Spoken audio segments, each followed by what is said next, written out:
Bien, pues con mucho gusto vamos a continuar en este curso de Eucaristía, agradeciendo también sus comentarios y pues todo lo que ustedes también van aportando. En esta ocasión abordamos este tema que es el número 8. Seguimos en la historia de la Eucaristía, ahora a partir del Concilio de Trento al Vaticano II. Quiere decir que vamos de siglo XVI a siglo XX y prácticamente pues hasta ahorita, siglo XXI. Vamos a tratarlo en dos partes. Primero sobre el Concilio de Trento, porque es importante que nosotros abordemos pues todo lo que hubo en ese tiempo. En el curso anterior nos quedamos en que durante la Edad Media pues hubo el desarrollo de la celebración de la Santa Misa, pero que llegó un momento en que ya había pues algunas situaciones difíciles que abordar. Y luego recordar en esta ocasión que empezó la Reforma Protestante, es decir, pues todos aquellos que empezaron a sacar diversas opiniones, ideas e incluso una postura de franca rebelión contra la Iglesia de Roma y contra toda la Iglesia católica. Entonces, pues llega el momento en que se crean pues esos grupos, esas divisiones, las iglesias que le llaman de la Reforma, y a raíz de esto pues se convoca al Concilio de Trento.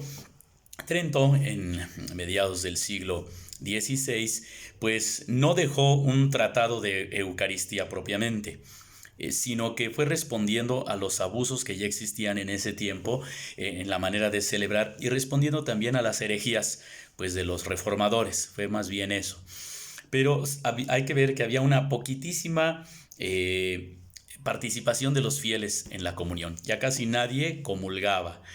Se fue perdiendo el comulgar por una gran devoción que más bien se centraba en mirar la Eucaristía más que en recibirla.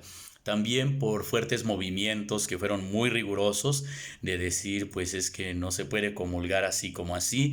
Entonces hubo, vamos a decir, un fuerte escrúpulo en la gente, ya no quería muy bien acercarse a la comunión también por un gran temor también, ¿no? Y otra cosa, pues había superstición también en medio de todo esto, mucha ignorancia, avaricia, muchas de las celebraciones se hacían por dinero, y también hubo pues un descarado comercio, podemos decirlo así. O sea, si tienes para pagar tantas misas, pues entonces ya te salvaste. Y entonces las personas más pobres pues no tenían esa facilidad, vamos a decir, de mandar a hacer misas por ellos mismos o por sus intenciones. Había una repetición de misas tremenda, a todas horas muchos sacerdotes celebrando muchas misas. Y bueno, pues esta multiplicación de misas devocionales, vamos a decir, por los vivos y por los difuntos, y las misas privadas, en las que nada más comulgaba el sacerdote, y obviamente pues una mala pastoral, es decir, ya no se explicaban estos misterios a las personas, ¿verdad? Permanecían mucho en una ignorancia. Y bueno, pues los grandes riesgos, ¿no? de llegar a estos extremos. Lo que hizo el Concilio de Trento fue invitar a los fieles a comulgar más frecuentemente. Se llamó la atención en ese sentido. Se prohibieron las misas privadas en casas particulares. Hoy no estamos tan lejos de eso. Algunas personas dicen, es que yo quiero la misa en mi casa. Entonces, esos particularismos e incluso individualismos pues son peligrosos, porque entonces se convierte la misa como en un privilegio. Y con eso también se puede llegar pues a una presunción, es que a mí el sacerdote me celebra en mi casa, para mi familia. Entonces nos vamos cerrando a toda la comunidad. Y eso también es importante, rescatar que la Eucaristía no debe de ser un servicio privado, debe de ser comunitario. Cuando alguien de pronto dice que yo quiero mi misa para mí solito y en mi casa, hay que tener cuidado con eso, porque muchas de las veces deriva en decir, es que yo no me quiero juntar con el pueblo, yo no quiero celebrar con la chusma, yo no quiero estar con los pobres, yo quiero con mi gente, con la gente de mi nivel, de mi clase. Entonces cuidado, porque se puede caer en esos privilegios y en ese tipo de cosas que la verdad rompen con la comunión, con la iglesia y con la comunidad. Bueno, También se encomendó entonces a los obispos corregir esas fallas en sus diócesis y se le pidió al Papa que también pues elaborara un misal oficial, que saliera la edición de un libro, de un misal oficial para toda la Iglesia. Y otra cosa también del Concilio de Trento es que se tuvo que enfrentar con posturas protestantes que afirmaban que, por ejemplo, el tener el Santísimo en el sagrario o el adorarle, ¿verdad?, en una procesión o como hoy decimos en una hora santa, pues que eso era idolatría. Entonces había ideas herejes que también había que clarificar. Entonces en el Concilio de Trento los teólogos y los obispos, el Papa, pues se movieron para dar a conocer que la presencia de Jesucristo en la Eucaristía es real y que en ningún modo adorarle en el sagrario o expuesto es idolatría, en ningún modo lo es, al contrario, ¿verdad? Es el debido homenaje a tan altísimo sacramento. Además, bueno, pues también había ciertas peticiones, ¿verdad? Que se celebrara, por ejemplo, en la lengua vulgar, en el idioma de cada quien. Recordemos que ya se seguía celebrando en latín, entonces había la petición de que se celebrara en la lengua vulgar. La petición no era mala, pero sí estaba mal planteada, ¿verdad? Porque entonces se hizo de una manera agresiva, de una manera muy intolerante, y por eso más bien el concilio decidió que se siguiera celebrando en latín. Otra cosa también, pues que se acusaba de que las misas en las que comulgaba solo el sacerdote no eran lícitas. Se llegó también a ese extremo, pero todo esto el Concilio de Trento lo fue poniendo en su lugar de acuerdo al momento y también de acuerdo a pues lo que había a la mano, ¿verdad? El estudio, obviamente, de la Sagrada Escritura, de los padres de la Iglesia y de grandes santos que a lo largo de la historia de la Iglesia pues contribuyeron a la sana doctrina respecto a la Eucaristía. Bueno, hay tres aspectos de la Eucaristía que se trataron en Trento, concretamente. Entonces, el primero, la Eucaristía como sacrificio. Esto porque también algunos reformadores, especialmente Lutero, pues decían que pues la Eucaristía no era propiamente un sacrificio, que porque el sacrificio de Cristo en la cruz es más que suficiente, entonces ya no hay que realizar ningún sacrificio más. Pero a esto la Iglesia respondió con lo que hemos visto anteriormente del memorial. Ciertamente no se está realizando de una manera cruenta el sacrificio de Cristo en la cruz en el momento de la Eucaristía, pero sí se está viviendo el memorial de este sacrificio, ¿sí? Y por eso sí se le llama el santo sacrificio de la misa, porque es Cristo que se ofrece al Padre por la salvación de todos nosotros. Entonces no se está repitiendo de una manera cruenta. Cuando digo cruenta me refiero así, cruel, tal cual como históricamente sucedió en el Monte Calvario, ¿verdad? Pero esto no quiere decir que no se esté realizando el sacrificio de una manera muy profunda y real. Ahora, otra cosa, el segundo punto, la presencia real de Jesucristo en la Eucaristía, que decían, algunos lo estaban negando, entonces también era necesario responderles. Y la tercera, pues la doctrina de la transubstanciación, ¿verdad? Pero aquí para lo de la transubstanciación, pues sí era el modo de explicar, ¿verdad?, la presencia real de Jesucristo en la Eucaristía. Además de que esto viene desde el Nuevo Testamento y los padres de la Iglesia aprueban que realmente el pan y el vino tienen esta presencia especial de Cristo, no como un agregado, no es una cosa meramente simbólica, sino es una presencia real a partir de la consagración que el sacerdote hace del pan y del vino y que provocan la transubstanciación. Entonces la consagración es real y la transubstanciación es real y por lo tanto la presencia de Cristo en las especies es real. Bueno, esto es algunos de los logros, ¿verdad?, que tuvo el Concilio de Trento, así de que salió la edición del llamado Misal de Pío V, San Pío V, el Papa del momento,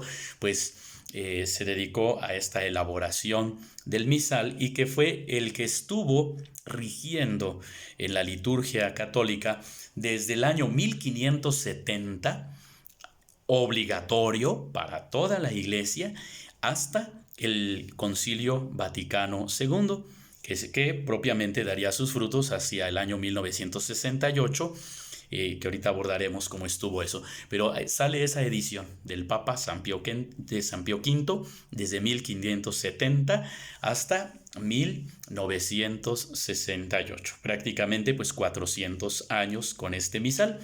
Y bueno, ahora sí pasemos al Concilio Vaticano II. Hay que pensar que del siglo entonces 17 hasta el 19, pues no hubo mayor aportación para la celebración ni para la teología de la Eucaristía. Mucha devoción y sí, y muchas aportaciones de tipo místico también, pero ya en lo práctico no mucho. Lo que sí hubo una preparación, vamos a decir, para la reforma litúrgica con San Pío X, que en la primera mitad del siglo XX, él inicia una recuperación del sentido de la Eucaristía. Y especialmente en el año 1903 sale un especial documento. Este es sobre la comunión frecuente. Invita a que las personas se acerquen a comulgar más, hacia el año 1903. Y luego, hacia 1910, la pronta admisión de los niños a la comunión, porque se empezó a retrasar cada vez más la edad. Así de que San Pío X estuvo muy al pendiente de que la comunión, la primera comunión, se recibiera en edad más temprana.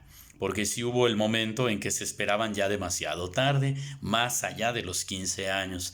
En cambio, dice, una vez que el niño distingue entre pan y pan, es lo que se decía, entre un pan común y el pan de la Eucaristía, una vez que él recibe, él razona, ya cuando tiene sentido de razón, y distingue la diferencia entre un pan común y el pan de la Eucaristía, hay que prepararlo para que la reciba. Entonces, que no sea tan tarde. Y cuando dice uso de razón, pues se dice que hacia los 6, 7 años los niños empiezan a tener ya un uso de razón más pleno, y entonces se admite a los niños a la primera comunión en edad más temprana.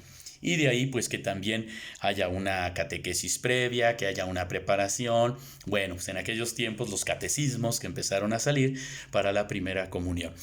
Después ya el Vaticano II, ¿verdad? Que ya inicia hacia 1963 con los primeros documentos, en el año 64, hay un documento especial sobre la liturgia que es el que se llama Sacrosanctum Concilium, en latín, ¿verdad? Sacrosanctum Concilium es el documento sobre la liturgia. Ahí señala varios puntos. Primero, la importancia de la participación activa de los fieles. Es decir, que no estén solamente como en el cine, mirando, ¿verdad? O en la televisión, nada más mirando como una película. No, que participen activamente en la liturgia, con el canto, con las respuestas, en algunos ministerios, ¿verdad? Leer la palabra de Dios, por ejemplo, y que pues tengan esa participación activa. Segunda cosa, y también importante, viene la concelebración. Es decir, que si hay varios sacerdotes, no cada sacerdote vaya a un altar distinto para celebrar su propia misa, sino que todos juntos participen concelebrando. Uno de ellos preside la celebración, hace las oraciones principales y todo lo correspondiente, ¿no? Se estructura. Pero los demás sacerdotes que están ahí no solamente son ayudantes o no solamente están como si fueran parte del pueblo, agregados, y mucho menos de lo que decía hace ratito, sin participación, sino que ahora en una sola misa puedan el presidente, los demás también estar concelebrando con ellos. Las personas decían más antiguamente, es que es misa de 3 padres, ¿no? Decían así, porque era el presidente y el otro que hacía de diácono y el otro que hacía de subdiácono. Bueno, son cosas históricas también, y que eran cosas prácticas, pero que ahora es distinto. Ahora es una concelebración en la cual todos los presbíteros presentes o incluso con los obispos pues están concelebrando con el presidente, ¿verdad? Bueno, entonces viene la concelebración para que no haya también esta idea de que la misa solo vale si cada sacerdote celebra su propia misa, ¿sí? Esto da carácter también comunitario. Otro, la admisión a celebrar en las lenguas vivas o en las lenguas propias, vernáculas se les llama, de cada lugar. Entonces, donde hablen español, la misa en español; donde se hable en inglés, francés, alemán, italiano, ya no exclusivamente en latín. Esto en ningún momento significó que la misa en latín ya no sea válida. Sigue siendo válida, pero tan válida como que se celebre en alguna de estas otras lenguas. Así de que se hace la traducción de los libros a la lengua propia y se empieza a celebrar ya pues en las propias lenguas. Y hay otra cosa, pues vuelve la comunión bajo las dos especies, esa posibilidad de poder recibir la comunión bajo las dos especies. En muchos lugares no se da así porque por un lado es riesgoso que se llegue a derramar la sagrada especie de la sangre de Cristo. Entonces, pero está permitido, tranquilamente puede darse si se asegura de alguna manera o se garantiza de algún modo que no vaya a haber pues algún accidente, ¿verdad?, en que se derramen las especies. Y bueno, pues a partir de 1968 ya el Concilio Vaticano II pues hace la promulgación de los nuevos libros litúrgicos, salen el nuevo misal, nuevos rituales de sacramentos y también nuevas instrucciones de cómo celebrar la Santa Misa. Es aquí cuando ya también el altar ya está ahora en medio de la asamblea, o por lo menos entre el que está presidiendo y la asamblea, ya no adosado, pegado vamos a decir, a la pared, sino ya ahora más bien hacia los fieles, ¿verdad? Y otro detalle también importante, que el pueblo, pues como decíamos, ya no solamente asiste, sino también celebra. Todos participan en la celebración. Es una asamblea que no solamente es expectante, sino ahora es una asamblea celebrante, ¿ven? Y bueno, pues también otra cosa, junto con lo que decía misales, rituales e instrucciones, salen los nuevos leccionarios. ¿Qué son los leccionarios? Los libros de las lecturas para la misa, para la Eucaristía. Entonces, estos libros, los leccionarios, ahora están enriquecidos, se proclaman mucho más variedad de lecturas para ofrecer la gran riqueza de la palabra de Dios a todos los fieles. Bueno, pues con esto lo que podemos decir también es que se recupera una visión más amplia del sacramento de la Eucaristía, tomando en cuenta pues toda su historia, toda su teología a lo largo de los siglos, ¿verdad? Se recoge toda la experiencia de estos siglos de historia y de teología de la Eucaristía, y pues se le vuelve a dar una prioridad, en primer lugar, pues a la Eucaristía como mesa, como comida, como altar, como sacrificio, como ofrenda y como comunión, que eso era muy importante. Y bueno, pues aparece también aquí el papel del sacerdote en la asamblea, pues revalorado también, ¿verdad? Ya no es solamente pues lo digo, ¿verdad?, con respeto, no es solamente un despachador de sacramentos, ¿verdad?, sino ahora también es Cristo que en medio de la asamblea, ¿verdad?, es pastor, que también la alimenta con el alimento de la palabra. Y obviamente lo que está al centro, el alimento de la Eucaristía, ¿verdad? Entonces veamos eso. Y bueno, pues ahora hemos visto este recorrido histórico. Tenemos que reconocer que a la fecha pues todavía hay muchas corrientes litúrgicas, teológicas y hasta devocionales, ¿verdad?, que de mucha gente que a veces pues nos confunden un poco la manera de celebrar la Eucaristía, porque obviamente el mundo es muy ancho. Nosotros a veces nos quedamos así nada más con el mundito en el que estamos, pero hay que pensar pues que en África, en Asia, en Europa, en América, incluso Estados Unidos es distinto que América Latina.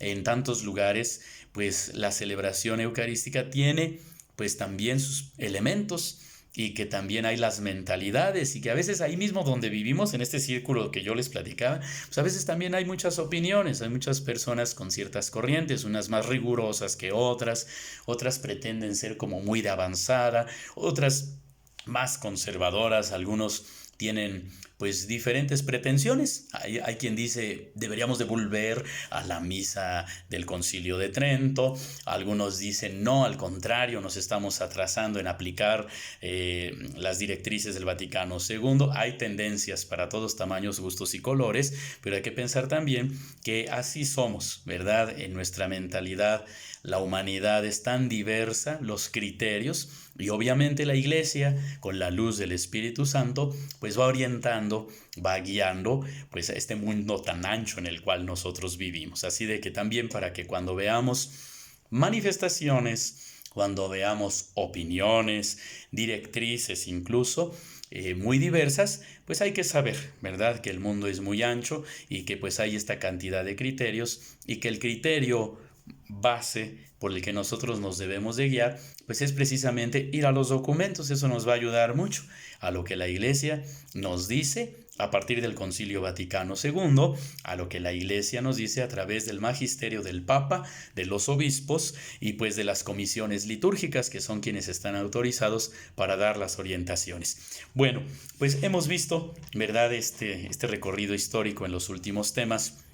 Prácticamente el tema 6, que fue sobre la Eucaristía del siglo I al IV, el tema 7, que fue la Eucaristía del siglo V al XVI, y ahorita que hemos visto del siglo XVI o Concilio de Trento al Concilio Vaticano II en el siglo pasado, pero pues que estamos viviendo ahorita, ¿verdad?, también en este siglo XXI, pues estos efectos de esta reforma litúrgica del Concilio Vaticano II.